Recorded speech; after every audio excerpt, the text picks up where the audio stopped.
With the increase in mining activities in the hinterland regions, the National AIDS Program Secretariat will soon expand its HIV program, targeting those outlying areas. Speaking to Capital News, NAPS Program Manager Dr. Shanti Singh said with the expansion of the industry, there is likely to be an increase in prostitution.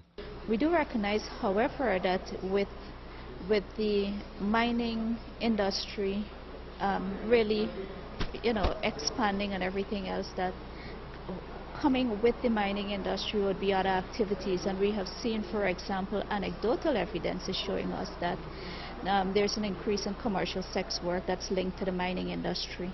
And we've seen, for example, because of how dynamic that industry is, that we had to reprioritize and refocus some of our strategies to Region 1 because there's a boom in mining in Region 1. The Secretariat is in the process of developing another 5-year national HIV strategic plan.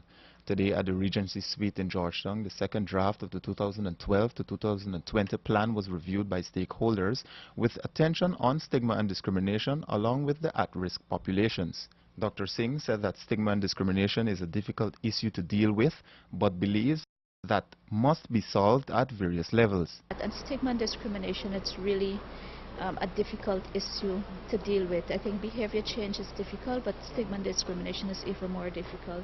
But based on that, we have really reinforced the whole issue of stigma and discrimination, and particularly stigma and discrimination towards people living with HIV and some of the at-risk populations. So how do we reduce that stigma and discrimination from all fronts?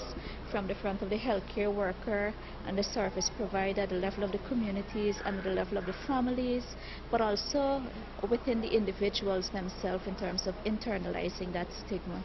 So that was one of the main areas that we looked at in terms of what the findings were. According to NAPS, there is a steady decline in the number of new reported cases of HIV infections since.